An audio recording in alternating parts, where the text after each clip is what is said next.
Evangelio de Juan, capítulo 16, versículos 16 al 33, caminando a la luz de la victoria de Cristo. Dice la palabra del Señor: todavía un poco, este es Jesús hablando a sus discípulos en su última cena con ellos, todavía un poco y no me veréis, y de nuevo un poco y me veréis, porque yo voy al Padre. Entonces se dijeron algunos de sus discípulos unos a otros: ¿qué es esto que nos dice? Todavía un poco y no me veréis, y de nuevo un poco y me veréis, y porque yo voy al Padre. Todavía un poco. No entendemos lo que habla. Jesús conoció que querían preguntarle y les dijo: preguntáis entre vosotros acerca de esto que dije, todavía un poco y no me veréis, y de nuevo un poco y me veréis. De cierto os digo, dice Jesús, que vosotros lloraréis y lamentaréis, y el mundo se alegrará. Pero aunque vosotros estéis tristes, lea conmigo la última frase, vuestra tristeza se convertirá en gozo. La mujer, explica Jesús, cuando da a luz, tiene dolor porque ha llegado su hora. Pero después que ha dado a luz un niño, ya no se acuerda de la angustia por el gozo de que haya nacido un hombre en el mundo. También vosotros ahora tenéis tristeza, pero os volveré a ver, y se gozará vuestro corazón y nadie os quitará vuestro gozo. En aquel día no me preguntaréis nada. De cierto os digo, que todo cuanto pidiereis al Padre en mi nombre os lo dará. Hasta ahora nada habéis pedido en mi nombre. Pedid y recibiréis para que vuestro gozo sea cumplido. Estas cosas os he hablado en alegorías. La hora viene cuando ya no os hablaré por alegorías, sino que claramente os anunciaré acerca del Padre. En aquel día pediréis en mi nombre. Y no os digo que yo rogaré al Padre por vosotros, pues el Padre mismo os ama, porque vosotros me habéis amado y habéis creído que yo salí de Dios. Salí del Padre y he venido al mundo. Otra vez dejo el mundo y voy al Padre. Le dijeron sus discípulos: he aquí, ahora hablas claramente y ninguna alegoría dices. Ahora entendemos que sabes todas las cosas y no necesitas que nadie te pregunte. Por esto creemos que has salido de Dios. Jesús le respondió: ¿ahora creéis? He aquí, la hora viene y ha venido ya, en que seréis esparcidos cada uno por su lado y me dejaréis solo. Mas no estoy solo, porque el Padre está conmigo. Estas cosas os he hablado, lea conmigo, para que en mí tengáis paz. En el mundo tendréis aflicción, pero confiad, yo he vencido al mundo. Gloria a Dios. Para nuestra reflexión bíblica de hoy estaremos concluyendo nuestra serie de temas basadas en cómo podemos vivir la vida conectados a Cristo. Hemos estudiado ya varios temas que nos hablan acerca de cómo podemos en varias maneras vivir una vida conectada a Cristo.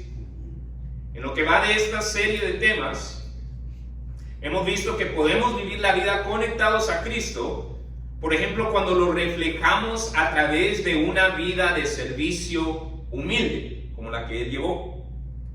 Podemos vivir conectados a Cristo cuando vivimos confiados en Dios, como Él vivió. Podemos vivir la vida conectados a Cristo cuando cultivamos relaciones que permanecen en el amor de Dios, como Él lo hizo.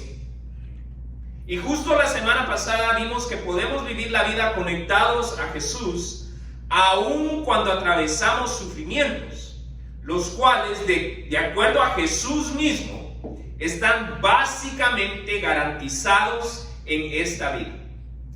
En continuación al tema de la semana pasada y en conclusión de esta unidad en general, hoy veremos que podemos vivir la vida conectados a Cristo, no solamente cuando vivimos una vida de servicio humilde, no solamente cuando vivimos confiados en Dios, no solamente cuando cultivamos relaciones que permanecen en el amor de Dios, y no solamente cuando estamos atravesando sufrimiento, sino también podemos vivir una vida conectados a Cristo cuando caminamos a la luz de la victoria de Jesús.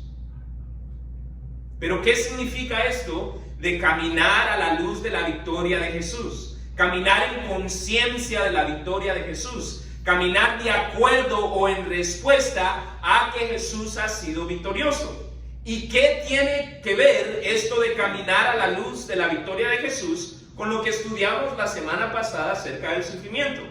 Bueno, de acuerdo al pasaje que acabamos de leer, caminar a la luz de la victoria de Cristo, caminar en conciencia o en respuesta o en entendimiento de que Jesús ha sido victorioso, significa en primer lugar aprender a contextualizar nuestro sufrimiento dentro de la gran narrativa de Dios.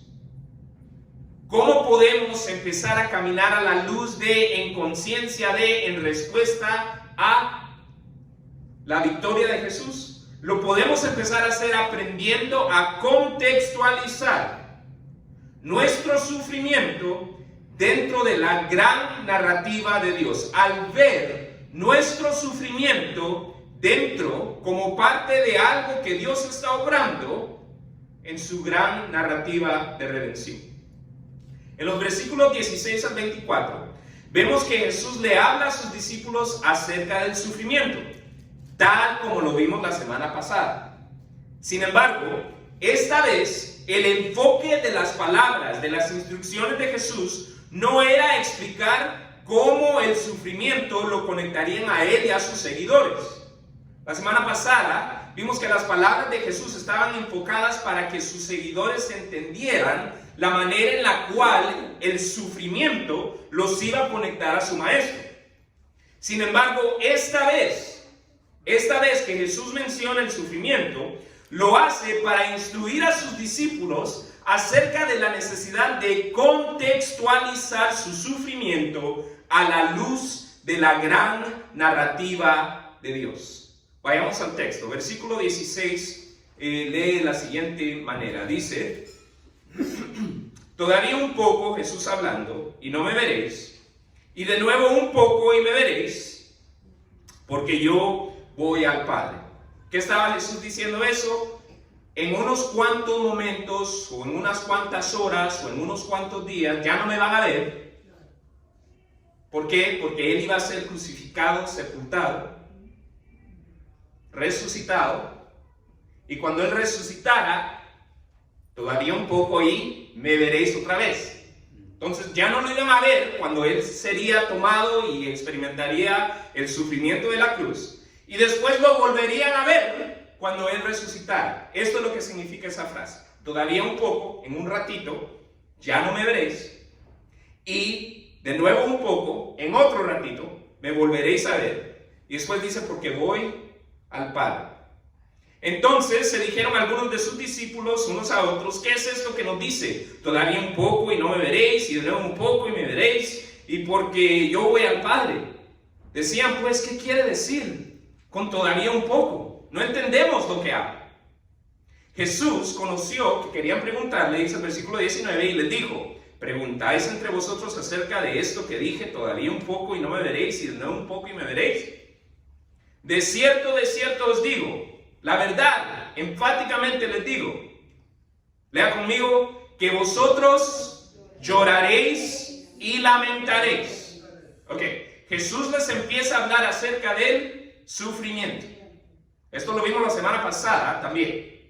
Pero mira el enfoque de la instrucción de Jesús en esta instancia. Lloraréis y lamentaréis y el mundo se alegrará.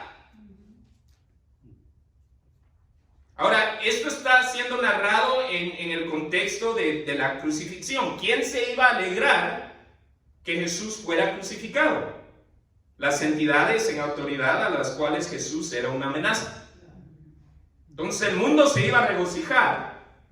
Pero ellos, que lo estimaban como maestro, iban a llorar y lamentar, iban a experimentar sufrimiento. Pero noten que ahora Jesús no les dice que este sufrimiento los iba a conectar a Él, como lo leímos la semana pasada. Jesús dice: lloraréis y lamentaréis y el mundo se alegrará, pero aunque vosotros estéis tristes, lea conmigo, vuestra tristeza se convertirá en gozo. Vuestra tristeza se convertirá en gozo. ¿Por qué? Porque en un ratito ya no me veréis y en otro ratito me volveréis a ver. Porque hay una narrativa que continúa por medio de la cual Dios está trayendo redención al hombre. Continúa Jesús explicando, versículo 21.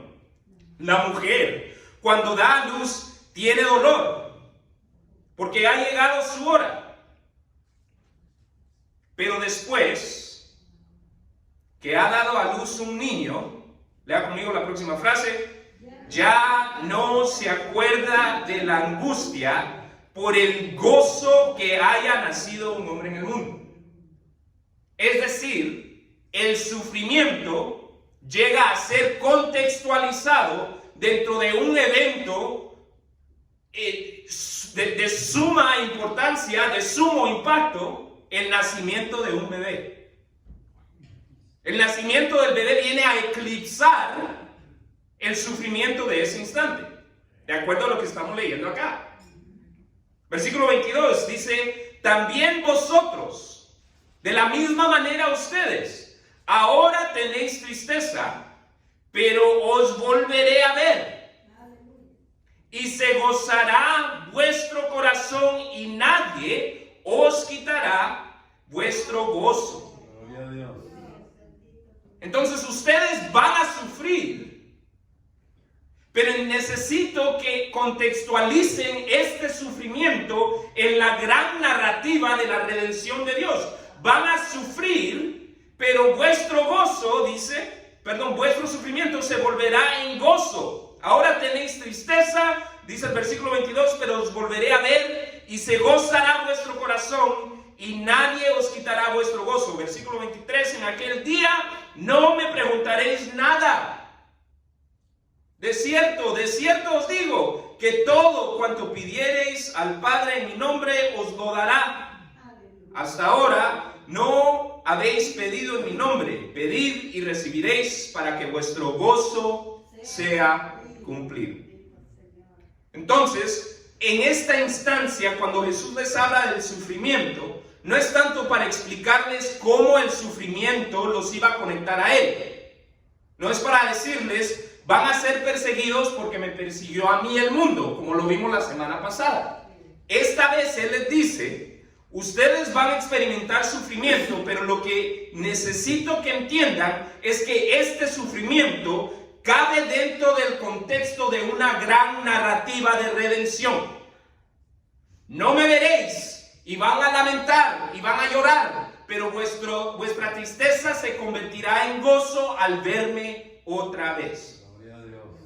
Ahora, interesantemente, vemos que la figura principal que Jesús utiliza para comunicar la necesidad de los discípulos de aprender a contextualizar su sufrimiento a la luz de la gran narrativa de Dios es lo que generalmente, porque existen excepciones médicas, sucede cuando una mujer da a luz.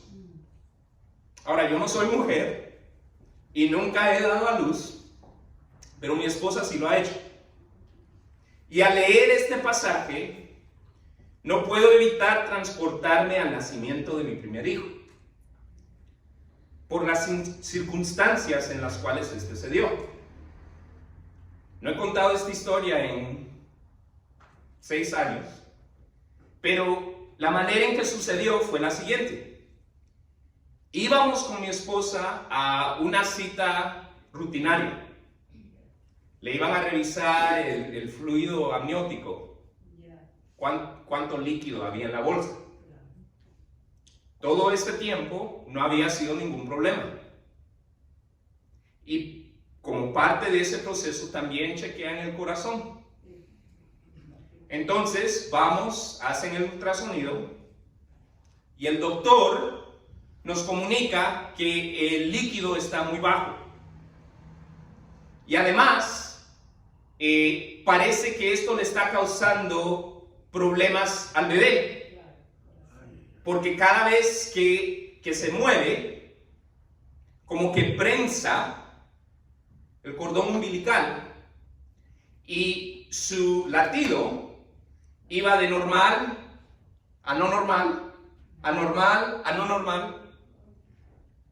Entonces, el doctor nos da una carta y nos dice, ustedes pueden hacer lo que gusten.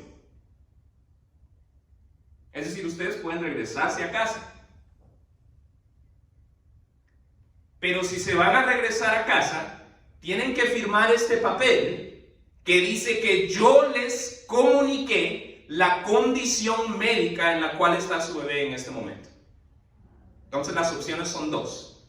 Se van a la casa o internamos a su esposa y empezamos a inducir el parto. Porque el bebé está teniendo problemas. Bueno, aflicción, ¿no? ¿Qué hacemos? Sí, ¿verdad? Con la hoja enfrente, ¿verdad? Y si firmo aquí, nos vamos a la casa, porque Stephanie no se sentía mal. Pero si firmamos aquí, nos vamos a la casa y le pasa algo al niño, estamos firmando este papel diciendo que es nuestra culpa lo que le suceda. Entonces, decidimos quedarnos. Y empieza la odisea de inducir el parto de Stephanie. Empieza le empiezan a dar medicamento y empiezan los remedios típicos, el medicamento, sacarla a caminar. Y estamos caminando en los pasillos, vamos de ida, de regreso, de ida, de regreso. Haciendo ejercicio, porque supuestamente eso motiva a la matriz, la estimula para que empuje al niño. Nada de eso funciona, chequean, otra vez está el líquido bajo, siguen notando lo mismo en el latido del corazón. Ok, es tiempo de intentar algo más. Y empiezan tratamientos que para mí parecían medievales. Empiezan a tratar de abrir el canal de parto físicamente, con un globo que se inflaba. Algo brusco. En el proceso de todo eso se rompe la fuente. Y ahora están con el globo y también le están tratando de meter líquido de regreso a la bolsa al niño. ¿Se puede imaginar cómo nos sentíamos en ese momento? Entonces estamos en todo eso y la doctora viene y nos dice, la razón por la que está experimentando eso el niño no es solo el líquido que está abajo, lo que parece es que tiene el cordón umbilical enredado. Ok. Bueno, hora entonces de hacer una cesárea de emergencia. Nosotros asustados, frustrados, enojados, estos supuestamente son los doctores. Nos están haciendo pasar por tratamientos medievales, bruscos.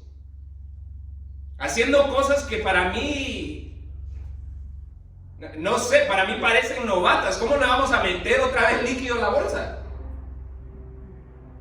¿Me explico? Entonces, en una frustración enorme. Y vienen y bueno, va a ser cesárea de emergencia. Hay que ponerle la inyección a Stephanie, la epidural. Y todo eso también es un rollo. Ella nos dan la misma carta y nos dicen, si le pegamos al nervio de manera equivocada, puede ser que ya no camine. ¿What? Pero ustedes son los doctores. ¿Se pueden imaginar la frustración, el miedo, el enojo? Y bueno, se tiene que poner en una posición toda rara, no se puede mover, le hacen inyección y le ponen medias especiales para que no tenga coágulos de sangre en las piernas, porque ahora ya no puede mover las piernas. Y bueno, llega el momento de la cesárea. Y para mí esto era tan brusco, porque la veo yo en la cama de operación y veo su cuerpo moviéndose cuando como que lo están serruchando. Entonces es una experiencia sumamente frustrante, difícil, y yo solo lo estoy viendo. Yo soy el hombre, ella lo está experimentando, ¿me explico? Entonces sí, todos estos sentimientos, para mí esto por lo normal se expresa en enojo. A mí me enoja, me arde. Es que ¿cómo es posible que en este país y estos doctores y esto y aquello? Y después llora el niño. Y todo eso inmediatamente se desvanece. Inmediatamente. Yo recuerdo reírme a carcajadas cuando escucho el llanto del bebé. Es ver una nueva vida. No puedo describir eso. Nunca he tenido esa experiencia. Hasta ese momento nunca la había tenido en mi vida. Presenciar los primeros segundos de vida de otro ser humano al cual yo estoy relacionado por sangre. Impresionante. Y todo desvaneció. Ya me olvidé de lo que le habían hecho. Me dan al bebé y yo salgo y dejo a Stephanie ahí, la terminan cerrando. Y eso, ahora, así fue esto para mí. Desvanecieron todos esos sentimientos oscuros, de enojo, de tristeza, de miedo, de angustia. Desvanecieron en ese instante. Y eso fue para mí. Para que ustedes aprecien cómo fue para mi esposa, van a tener que sentarse a platicar con ella. Pero baste con decir que de lo que yo pude observar, al instante que ese niño empezó a llorar, al instante que ese respiro lo toma por primera vez, el semblante de mi esposa, igual, como que todo se derritió. Todo se fue. En un semblante de alegría, de sosiego, que pareció eclipsar toda la frustración, miedo y el dolor que ella había estado experimentando desde el instante que llegamos al doctor para lo que tenía que ser un examen rutinario. Bueno, ¿a qué voy con todo esto? A lo que voy es que Jesús también describió la temporada entre su ascensión y su segunda venida. Es una temporada diferente. ¿Okay? Recuerden, cuando Él les habla de la mujer que da luz aquí en el capítulo 16, lo que Él está describiendo es la temporada entre su crucifixión y su resurrección. Entonces Él describe esa temporada como esto de dar a luz. Pero ¿saben qué es interesante? Que Jesús también vuelve a describir la temporada entre su ascensión y su segunda venida. Es decir, la temporada que estamos viviendo hoy, nosotros, usted y yo. ¿Sabe cómo describió los sufrimientos que se experimentarían en esa temporada? ¿Sabe cómo los describió Jesús? Los describió como principio de dolores. ¿Ha escuchado esa frase? Jesús narra lo que va a suceder antes de su segunda venida y dice, todo esto son principio de dolores, en la cual la palabra traducida como dolores en español, en otros lenguajes, es traducida de manera más específica, refiriéndose particularmente a dolores de parto. entonces la frase que tenemos en la Reina Valera que dice todo esto es principio de dolores, la traducción tal vez más adecuada para que entendamos ahora es todo esto es principio de dolores de parto. En otras palabras, la instrucción de Jesús para sus discípulos antes de que Él se fuese a la cruz es la misma instrucción para aquellos que se llamarían sus discípulos en la temporada entre su ascensión y su segunda venida, es decir, nosotros.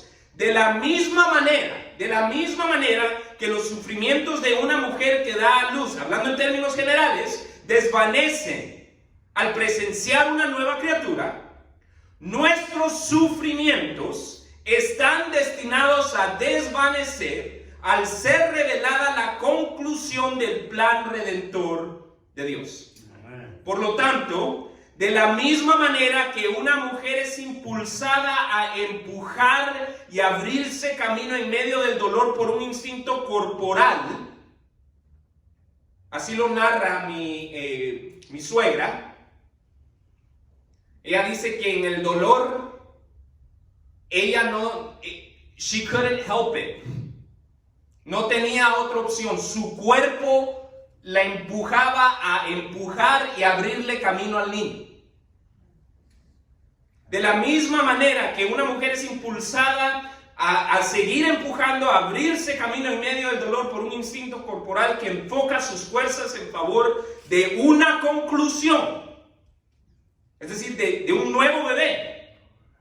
Nosotros, la instrucción es esta: de la misma manera que la mujer puede ser impulsada por su cuerpo para seguir en vista de una conclusión, que es el nuevo bebé, nosotros, en medio de nuestros sufrimientos, podemos ser impulsados a través del dolor si igualmente, aunque no por instinto corporal, pero si igualmente enfocamos nuestra mirada en la culminación, en la conclusión de la gran narrativa redentora de Dios.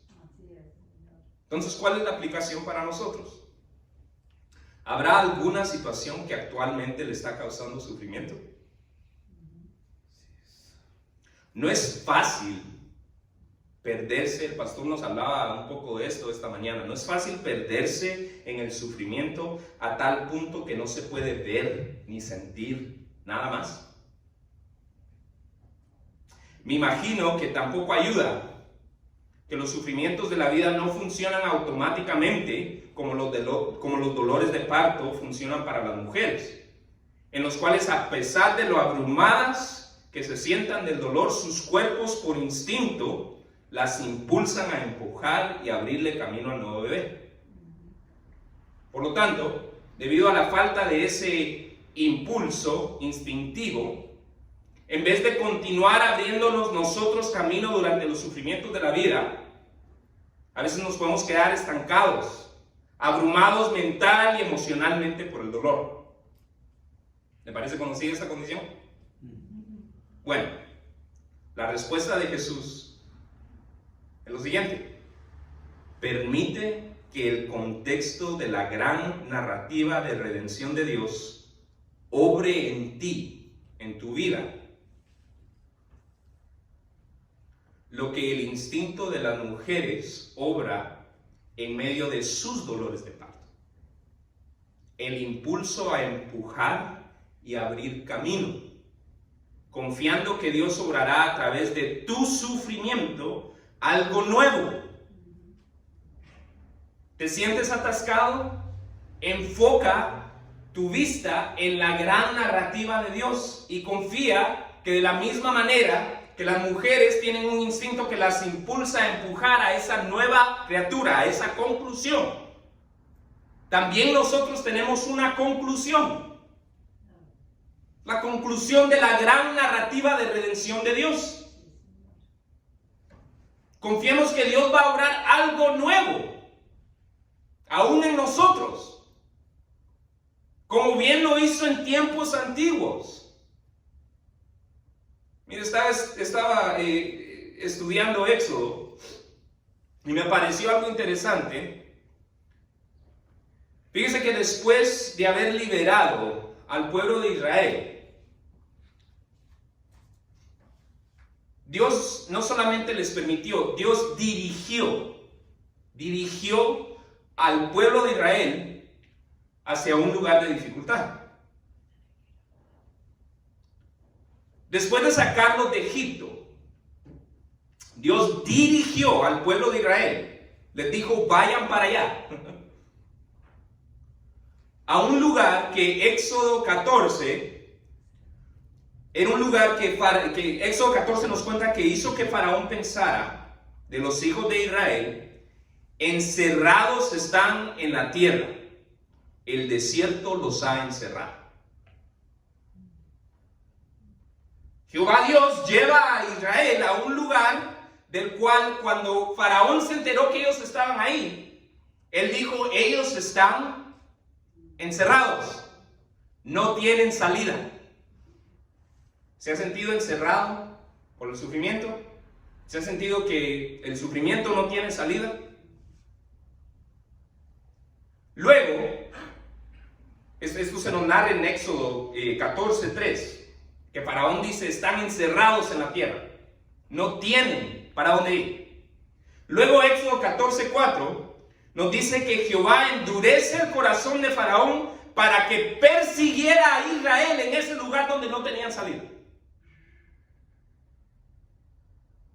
Dios está llevando a Israel aquí, a un lugar donde no tenían salida, y a un lugar donde Él inspira a Faraón que los persiga.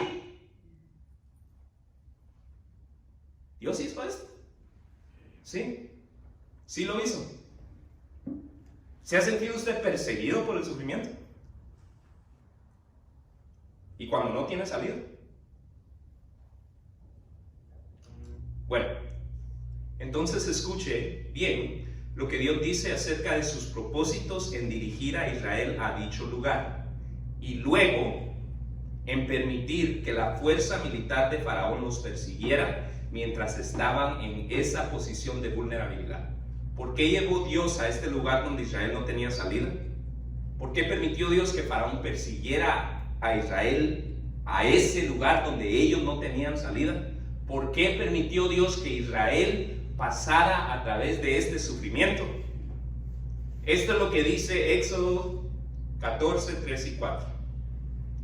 Faraón dirá de los hijos de Israel, encerrados están en la tierra, el desierto los ha encerrado. Y yo, Jehová, endureceré el corazón de Faraón para que lo siga.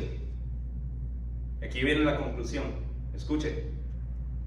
Y seré glorificado en Faraón y en todo su ejército, y sabrán los egipcios que yo soy Jehová. Ahora, ¿cómo esperaba usted que iba a terminar eso? Y sabrá Israel que yo soy Jehová. No. Él los puso en un lugar de sufrimiento para Dios mostrarse a ellos. Pero este no fue el caso. Es una cita directa. Dice que Jehová los puso en este lugar y permitió que fueran perseguidos. Dice, y yo seré glorificado en Faraón y en todo su ejército, y sabrán los egipcios que yo soy Jehová. ¿Se había puesto a pensar que aún el sufrimiento del pueblo de Israel existió dentro del contexto de la narrativa redentora de Dios para los egipcios? Para los egipcios. Es que la narrativa redentora de Dios alcanza mucho más allá de nosotros mismos. Mucho más allá de nosotros mismos y de lo que nosotros podamos comprender. ¿Quién sabe qué nueva creación? ¿Quién sabe qué egipcio convertido el Señor está obrando a través del testimonio de usted en medio del sufrimiento que usted está pasando? Dios está obrando a través de nuestro sufrimiento.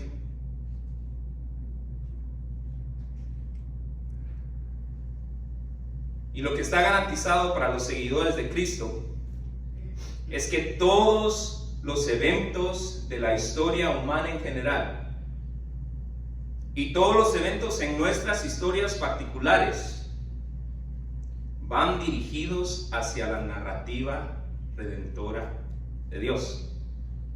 Y en los momentos que nos encontramos abrumados por el sufrimiento, dicho contexto, pensar en que Dios está dirigiendo todo en su narrativa redentora, que de alguna manera Él está obrando este sufrimiento dentro de su narrativa redentora.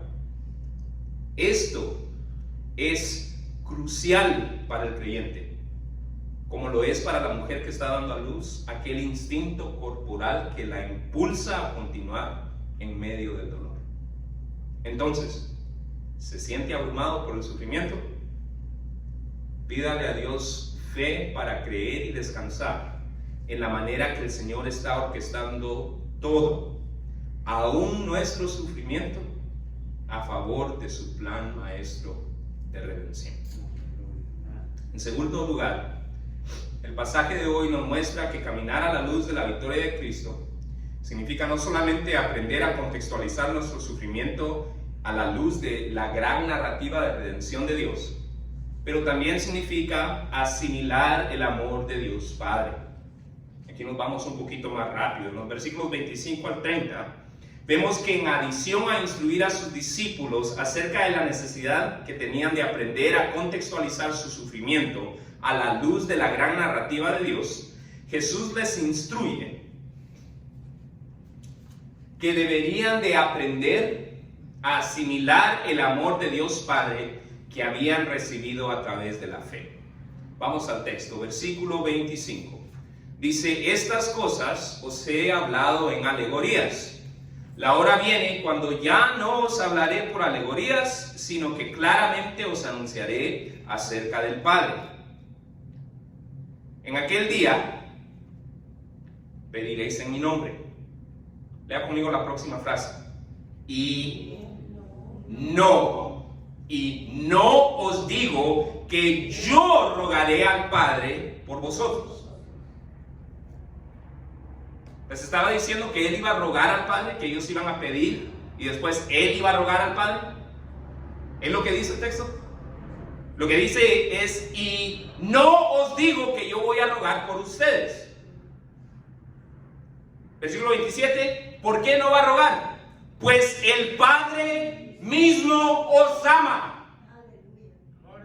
En esos momentos, dice Él, llegará la hora cuando ustedes van a orar, y no es que yo voy a recibir la oración y decir, ok, ahora yo la voy a orar al Padre porque el Padre me ama a mí y va a hacer algo por ustedes por amor a mí. Lo que les estoy diciendo, dice Jesús, es que ustedes van a orar al Padre, el Padre va a recibir esta oración directamente y actuará directamente a favor de ustedes porque Él los ama a ustedes directamente. Aleluya. Interesante, ¿ah? Pues el Padre mismo os ama.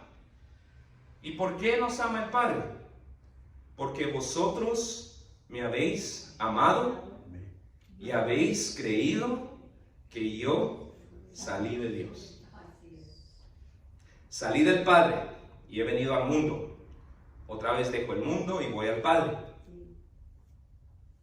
Ahora, ¿qué obra esto en los discípulos? Versículo 29. Le dijeron sus discípulos: he aquí, ahora hablas claramente y ninguna alegoría dices. Ahora entendemos que sabes todas las cosas y no necesitas que nadie te pregunte. Por esto creemos que has salido de Dios. Gloria a Dios.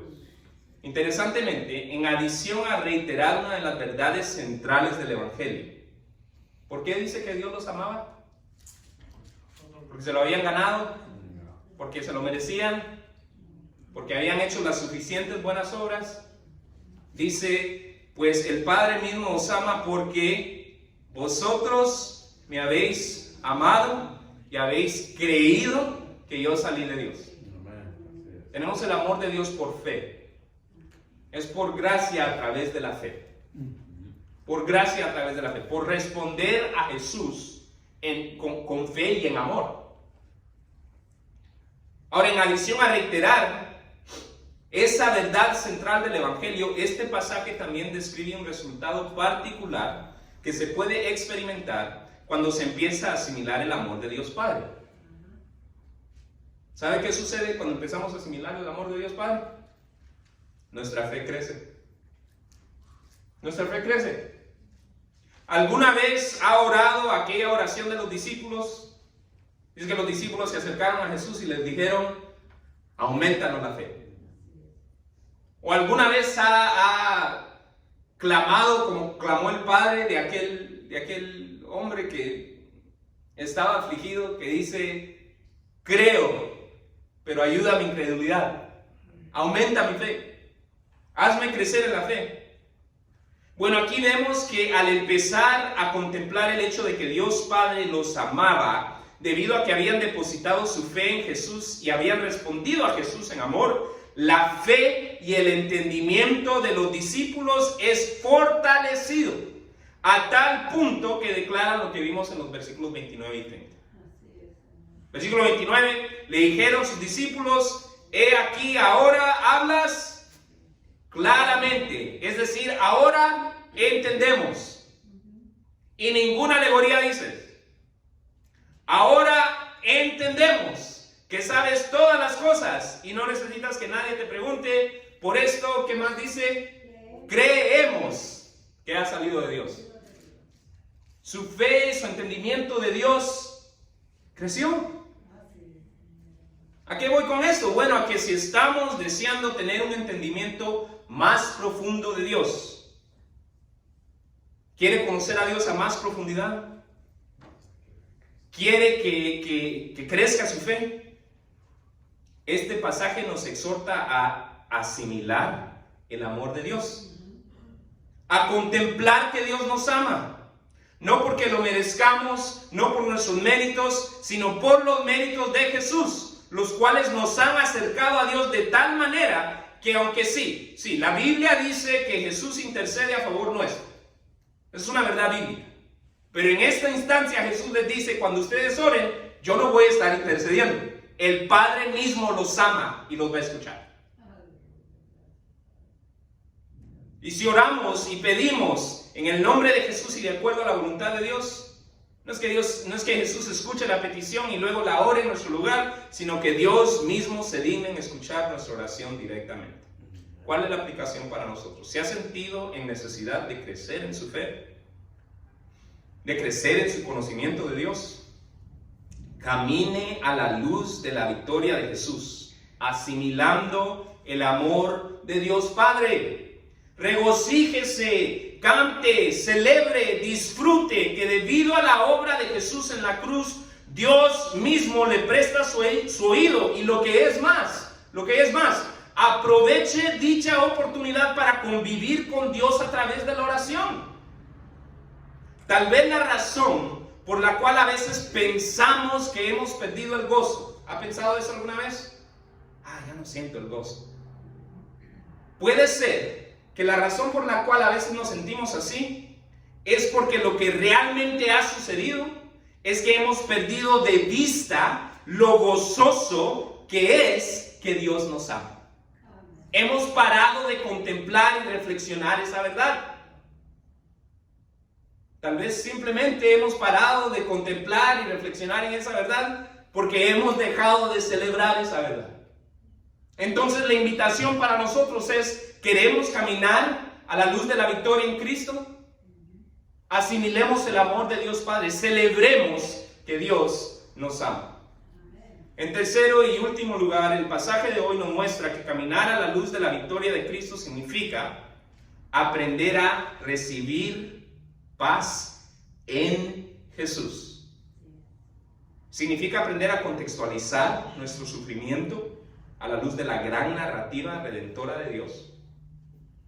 Significa aprender a asimilar el amor de Dios, a celebrar que Dios nos ama, que Él nos escucha directamente ahora, debido a la fe que nosotros pusimos en Cristo.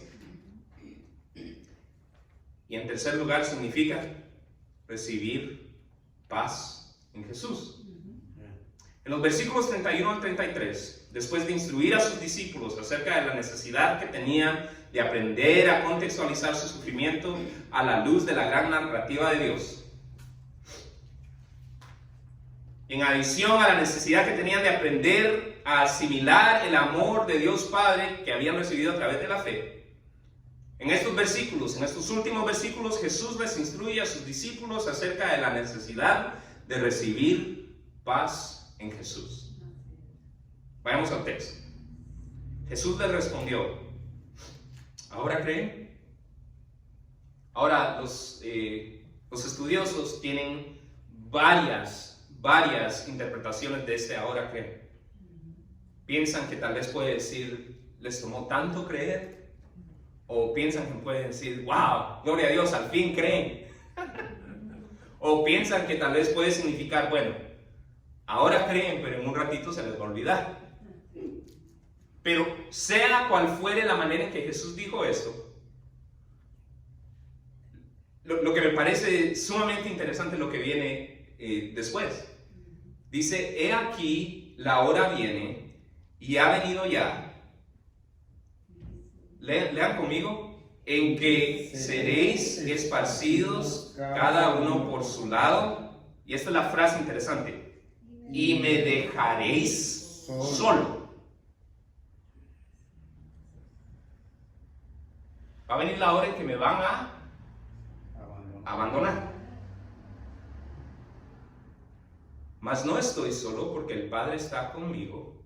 Estas cosas os he hablado para que en mí tengáis paz.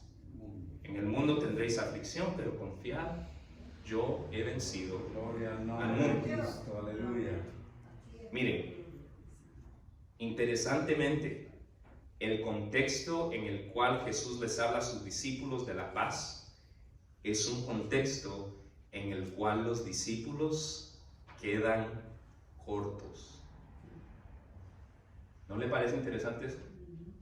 Porque se nos habla de la paz cuando andamos bien con Dios. ¿Verdad? Entonces no tenemos paz porque no andamos bien con Dios. ¿Cuándo les habla Jesús de la paz a ellos? Cuando lo han abandonado. Cuando ellos quedan cortos. Cuando ellos estaban mal. Tal vez en su pensamiento, ¿no? ¿No le parece interesante eso? ¿Intrigante? Más interesante aún es el hecho de que en esos momentos, en los momentos en los que ellos quedan cortos, Jesús les exhorta no a que recibieran de la paz de Él, no les dice reciban de mí la paz, sino que tuvieran paz en Él, que experimentaran paz en Él.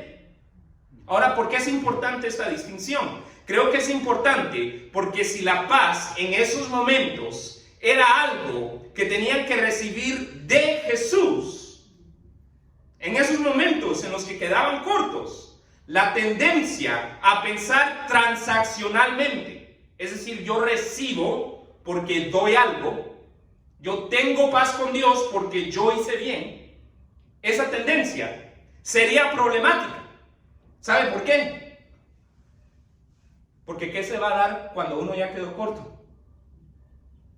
¿Qué más se puede dar si uno ya quedó corto? ¿Me explico? Justamente ayer voy a la tienda a volver a llenar el tambo de 5 galones de agua. Llego, lleno el agua y voy para pagar y noto que se me olvidó la billetera en la casa. Voy en un pánico al carro. Es solo $1. Es solo $1. Y encuentro 80 centavos en el carro.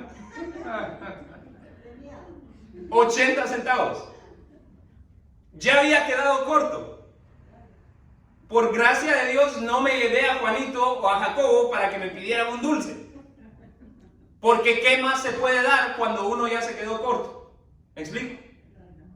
¿Qué más se va a dar cuando uno ya ha quedado corto?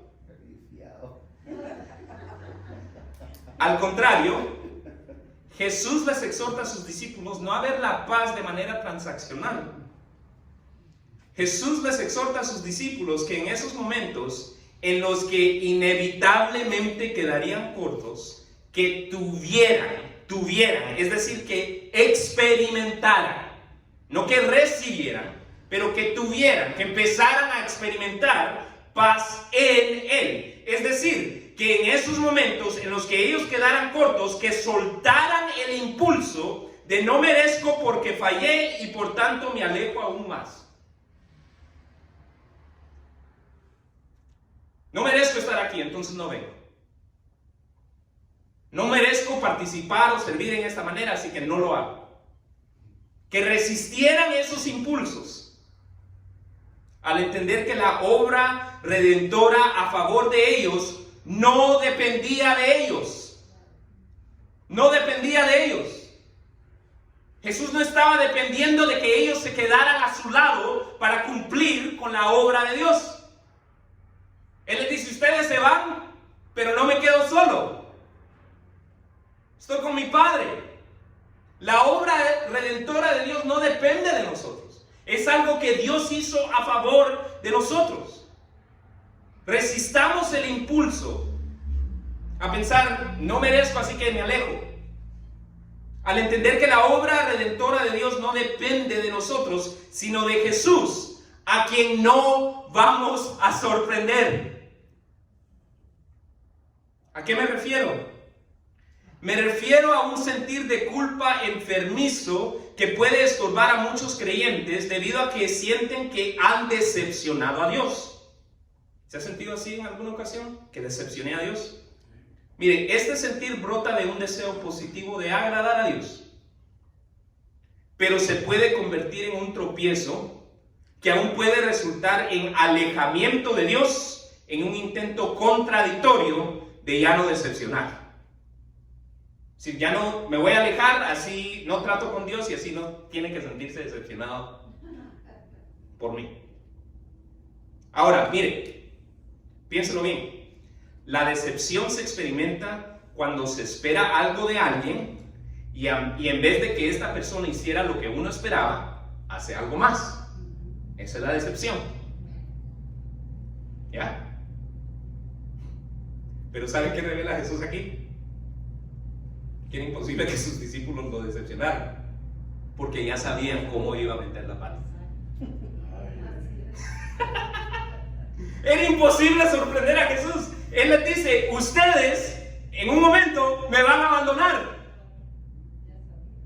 Jesús no estaba sorprendido que ellos iban a ir, él ya sabía cómo ellos iban a meter la pata. Es imposible decepcionar a Jesús, sorprenderlo. Ay, Juan Manuel, la regaste otra vez, como que si él no supiera. Jesús les dijo directamente que lo iban a abandonar, lo cual significa que si los discípulos tuvieron sentimientos de culpa por haber decepcionado a alguien, ha de haber sido porque se decepcionaron a sí mismos. A lo cual Jesús responde diciendo, no permitan que esto les impida seguir buscando. Tengan paz en mí. Tengan paz en el hecho de que yo lo sé todo acerca de ustedes. Sé que me abandonarían en un tiempo delicado. Sé que me negarían, o sé que dirían no creer en mi resurrección hasta no verme y tocarme, y aún así, mi Padre en el cielo nunca me dejó y cumplí con su plan de redención a favor de ustedes, puesto que mi amor por ustedes es así de grande. ¿Cuál es la aplicación para nosotros? Mire, no sé por qué me ha tocado insistir en este sentido, puesto que no creo que es la primera vez que me ha tocado exhortar en esta dirección en los últimos meses, pero habrá algo en lo que usted siente que quedó corto, por lo cual usted ya le pidió perdón a Dios, pero a pesar de esto, usted no siente que merece el perdón y le está causando tropiezo. Mire, ningún perdón se gana o se merece. Todo es otorgado por gracia. Si usted ya ha depositado su fe en Jesús, Dios ya le ha otorgado perdón a usted. Dios quien lo conoce tan bien que no hay modo que usted lo pueda sorprender y decepcionar.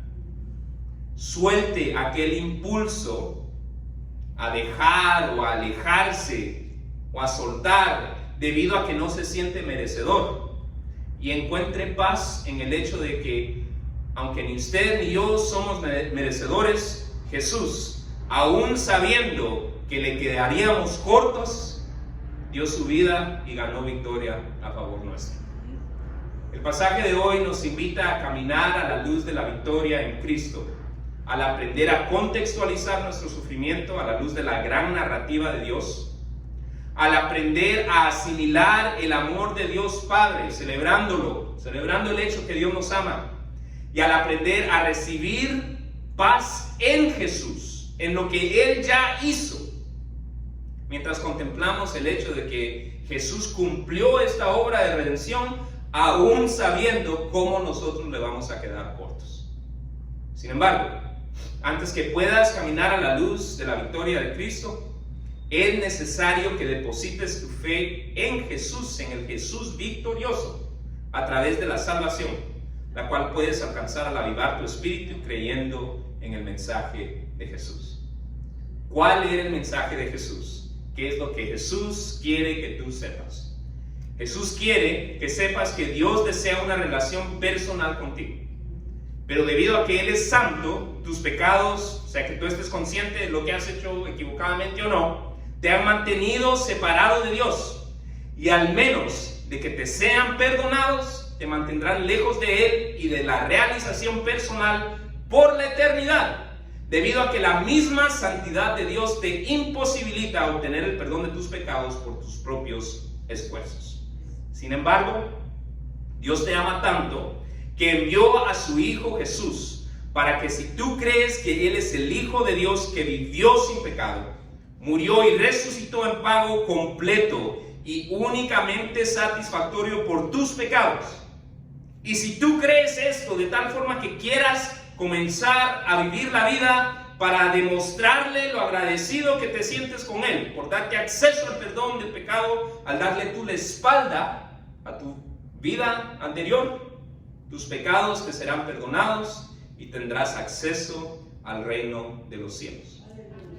Jesús dijo: todo aquel que me reconozca en público aquí en la tierra, también lo reconoceré delante de mi Padre en el cielo. Pero al que me niegue aquí en la tierra, también lo negaré yo delante de mi Padre en el cielo. Esto significa que si crees que Jesús es el Hijo de Dios, que vivió sin pecado, que murió y resucitó en pago completo y únicamente satisfactorio por tus pecados, y si tú crees esto de tal forma que estás determinado a vivir tu vida intentando demostrarle lo agradecido que estás con Él, Jesús quiere que manifiestes esa decisión públicamente.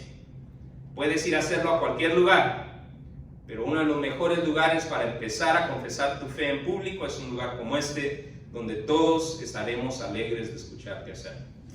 Por esta razón, si hoy deseas confesar por primera vez que crees que Jesús es el Hijo de Dios, que vivió sin pecado, murió y resucitó en pago completo y únicamente satisfactorio por tus pecados, y si tú deseas confesar que crees esto de tal forma que quieres comenzar a vivir la vida para demostrarle lo agradecido que te sientes con Él al darle la espalda al pecado, yo te invito a que cierres tus ojos y ores al Señor pidiéndole perdón por tus pecados, siendo guiados por nuestro pastor que estará enfrente en unos momentos. Por otra parte, si ya eres un seguidor de Jesús, te invito a que dejes que este pasaje te inspire a orar por la fe para creer y descansar en la manera que el Señor está orquestando todo, aún nuestro sufrimiento, a favor de su plan maestro de redención. ¿Saben ni qué egipcio convertido Dios quiere obrar a través del sufrimiento? Que te inspire a redescubrir el gozo del amor de Dios, al regocijarte, a cantar, al celebrar, al disfrutar con nuevo ánimo, que debido a la obra de Jesús en la cruz, Dios mismo te presta su oído, a través de la oración. O que te inspire a soltar aquellos impulsos a dejar o a alejarte debido a que no te sientes merecedor, optando mejor por experimentar paz en el hecho de que ninguno de nosotros somos merecedores, pero Jesús, aún sabiendo que le quedaríamos cortos, dio su vida y ganó victoria a favor y por amor de todo aquel que deposita su fe en él. Amén. Pastor.